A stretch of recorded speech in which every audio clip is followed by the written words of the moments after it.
Hello my dear students. तो यहाँ मैं हूँ आपके साथ बेटा फिर से एक्सप्लेनेशन के साथ class 7th science chapter 5 acids bases and salt part 1 है ये इस चैप्टर के एक्सप्लेनेशन का और पीपल्स पब्लिकेशंस बुक।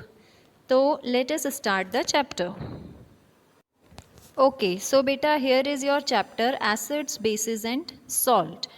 तो प्रीवियस क्लासेस में आपने पढ़ा ही है कि हर चीज़ ठीक है, एलिमेंट्स जो होते हैं आपके वो कंबाइन होके क्या बनाते हैं, कंपाउंड बनाते हैं। ओके मतलब अगर आपने एक या एक से ज़्यादा एलिमेंट को इकट्ठा कर दिया तो वो एक कंपाउंड बन जाएगा। ओके जैसे कि हाइड्रोजन हो गया, कार्बन डाइऑक्साइड या H2O वाटर जो हो गया, ठीक है, वो एक कंपाउंड बना लेते हैं दो या दो से ज़्यादा एलिमेंट्स मिलके। So a large number of compounds exist today. तो अगर हम देखें तो हमारे आसपास बहुत सारे कंपाउंड्स हैं, ठीक है, एग्जिस्ट करते हैं। और in compounds so and the materials are you also know that materials are classified into various groups on the basis of their physical properties। हम अपने आसपास जो मटेरियल्स देखते हैं, ठीक है, हमने उन मटेरियल्स को हम अलग अलग तरह से क्लासिफाई कर सकते हैं, अलग अलग तरह से डिस्टिंग्विश कर सकते हैं। किस बेसिस पर? उनकी फिज़िकल प्रॉपर्टीज़ के बेसिस पर। जैसे कि कोई मटेरियल हार्ड होता है, कोई सॉफ्ट होता है, कोई सॉल्युबल होता है वाटर में, कोई इनसॉल्युबल होता है, किसी में शाइन होती है, किसी में शाइन नहीं होती है, ठीक है। इस तरह से हम उनकी फ़िज़िकल प्रॉपर्टीज़, उनके आउटलुक को देख करके हम उन्हें अलग अलग तरीके से डिस्टिंग्विश या क्लासिफाई कर सकते हैं, ठीक है। इसके अलावा अगर हम देखें तो मटेरियल्स को 3 ग्रुप में क्लासिफाई किया गया है, ठीक है, एसिड्स, बेसिस एंड सॉल्ट। किस बेसिस पर? On the basis of their taste. How do they taste? ये मटेरियल किस तरह से टेस्ट करते हैं, इस बेसिस पर उन्हें हमने 3 पार्ट्स में डिवाइड किया है, 3 ग्रुप में रखा है, एसिड, बेसिस एंड सॉल्ट्स। आगे बढ़ते हैं। अब यहाँ पर एक एक्टिविटी दी हुई है जिससे आप इजीली अच्छे से समझ जाएंगे कि हम क्या पढ़ने वाले हैं इस चैप्टर में, ठीक है। तो मेथड में दिया हुआ है recall as proceed as follows. Recall the taste of all substances you are familiar with and record your observation. आपको कुछ नीचे सब्सटेंसेस दिए हुए हैं, आपको उन्हें टेस्ट करना है और उनका ऑब्जर्वेशन आपको जो है रिकॉर्ड करना है, ठीक है। जैसे कि कॉमन सॉल्ट कैसा होता है, सॉल्टी होता है। बेकिंग सोडा जो घर पर हम यूज़ करते हैं वो बिटर और सोपी, कड़वा होता है, ठीक है। देन टैमरिंड, इमली कैसी होती है, खट्टी। ऑरेंज जूस, राइट, ग्लूकोस, यहाँ पर काफ़ी सारे दिए हुए हैं, स्टार्च है, मिल्क है, वॉशिंग सोडा है, लेमन जूस है, कच्चा आम है। तो ये सारी चीज़ें जो हैं किस किस तरह से टेस्ट करती है, इनका ऑब्जर्वेशन आपको नोट डाउन करना है। ओके आगे देखते हैं। अब आपने जिन चीज़ों को टेस्ट किया है उनका ऑब्जर्वेशन यहाँ पर लिखा हुआ है। Substances like lemon juice taste sour because of the presence of a chemical called acid. अब वो सब्सटेंसेस जो सॉर टेस्ट करते हैं, सॉर मतलब खट्टा, ठीक है।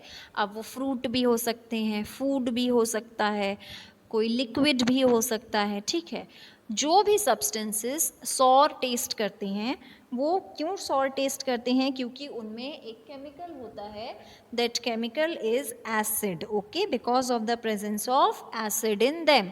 उनमें एसिड है इसीलिए वो खट्टा टेस्ट करते हैं। ओके और ऐसे सब्सटेंसेस को हम एसिडिक सब्सटेंसेस कहते हैं। ओके वहीं बेकिंग सोडा जो होता है हमारे घर पर जो इस्तेमाल किया जाता है काफ़ी सारे बेकरी आइटम्स बनाने के लिए, वो कैसा होता है, स्लिपरी और बिटर, कड़वा होता है। अब वो ऐसा क्यों होता है? Because of the presence of chemical substance base in it. Okay और ऐसे सब्सटेंसेस को हम कहते हैं बेसिक सब्सटेंसेस। क्लियर?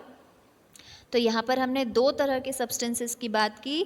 सॉर खट्टा होगा, दैट मीन्स उसमें एसिड है। ओके देन बिटर कड़वा होगा, दैट मीन्स उसमें बेस है। ये बी फॉर बी याद रखिएगा इस तरह से। ओके बिटर है that means it is a base. Okay अब हम बात करते हैं एक थर्ड टाइप के सब्सटेंसेस की। When acid react with base, it form another type of substance called salt.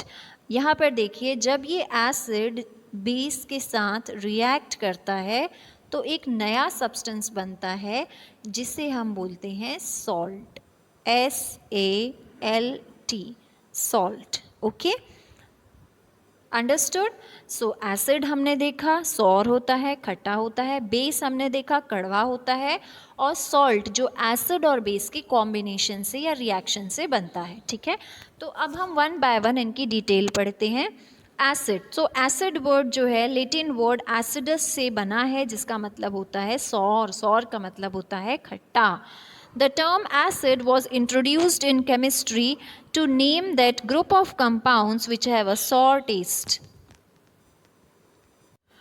Okay तो हम बात कर रहे थे एसिड की। ठीक है बेटा, तो टर्म एसिड जो है केमिस्ट्री में इंट्रोड्यूस किया गया है एक पर्टिकुलर ग्रुप ऑफ कंपाउंड्स को बताने के लिए। ठीक है, जैसे कि कंपाउंड्स का एक ग्रुप है, तो उस ग्रुप को मेंशन करने के लिए क्या एसिड नेम जो है केमिस्ट्री में इस्तेमाल किया गया है। ठीक है, ओके, इस पर्टिकुलर ग्रुप को दर्शाने के लिए या दिखाने के लिए। ठीक है, तो कि जब हम एसिड की बात करेंगे, जब हम इस कंपाउंड की बात करेंगे तो वो एसिड ही होगा। क्यों होगा? क्योंकि वो खट्टा है। ओके, आगे बढ़ते हैं, हम देखेंगे दो तरह के एसिड यहाँ पर दिखाए जा रहे हैं, mineral acids and organic acids. तो मिनरल एसिड्स वो होते हैं जो हम लेबोरेटरी में मिलते हैं या हमें बनाते हैं उन्हें, जैसे कि हाइड्रोक्लोरिक एसिड HCl इसका सिंबल है, या शॉर्ट फॉर्म में sulphuric acid H2SO4, nitric acid HNO3, ये सारे इसके केमिकल नेम है बेटा। ठीक है, क्योंकि केमिस्ट्री में हम इतने लंबे लंबे नाम नहीं इस्तेमाल करते, तो हम इनके केमिकल नेम से इन्हें जानते हैं। ठीक है, तो ये हो गए आपके मिनरल एसिड्स। अब है ऑर्गेनिक एसिड। ऑर्गेनिक एसिड जो हमें नेचुरली मिलते हैं, चाहे वो हमें एनिमल प्रोडक्ट से मिले या तो फिर हमें प्लांट मटेरियल से मिले। ठीक है, मतलब उनका सोर्स जो होगा वो नेचुरल होगा, नेचुरल तरीक़ों से मिलते हैं, इसीलिए हम इन्हें बोलते हैं ऑर्गेनिक एसिड। ठीक है, तो यहाँ पर एक बहुत बड़ी लिस्ट दी हुई है एसिड्स की, और ये बताया गया ये हम कहाँ से मिलते हैं। ठीक है, तो इन्हें आप देख लीजिएगा। चलिए देख लेते हैं। सिट्रिक एसिड हमें सिट्रस फ्रूट से मिलता है। सिट्रस फ्रूट का मतलब होता है खट्टे फल। ओके, आपका लेमन हो गया, ऑरेंज हो गया, राइप मैंगो हो गया, ओके, रॉ मैंगो। फिर एसिटिक एसिड आपको विनेगर में मिलता है। विनेगर वो लिक्विड होता है जो आपके चाइनीज़ फूड जो होते हैं उसको बनाने में इस्तेमाल होता है, खट्टा होता है ना। कार्बोनिक एसिड आपका कोल्ड ड्रिंक्स में होता है। मैलिक एसिड एप्पल्स में होता है, ग्रीन एप्पल्स जो होते हैं। फिर ऑक्जेलिक एसिड आपका टोमेटोज़ में होता है। फॉर्मिक एसिड बी स्टिंग, मतलब जो मधुमक्खी हो वो काट लेती है ना बेटा, तो उसकी जो डंक होता है, स्टिंग मतलब डंक, उसमें जब वो हमें काटती है तो वो एक्चुअली में फॉर्मिक एसिड जो है अपनी बॉडी से हमारी बॉडी में ट्रांसफ़र करती है, राइट। फिर आगे आपका टैनिक एसिड, ये आपका टी में होता है। Then you have lactic acid आपके दही में होता है। टार्टेरिक एसिड आपके ग्रेप्स में होता है। ऑक्जेलिक एसिड आपके गुआवा जैसे अमरूद में होता है, राइट। तो ये हो गए आपके एसिड, ऑर्गेनिक एसिड और उनके सब्सटेंसेस, मतलब वो हमें कहाँ से मिलते हैं। ठीक है, यहाँ पर हम अपना ये वीडियो कर रहे हैं फिनिश। नेक्स्ट वीडियो मैं डालूँगी आपको जिसमें हम पढ़ेंगे कॉन्सेंट्रेटेड एंड डाइल्यूट एसिड्स के बारे में। So up till then, go through the video and understand the topics. Thank you so much.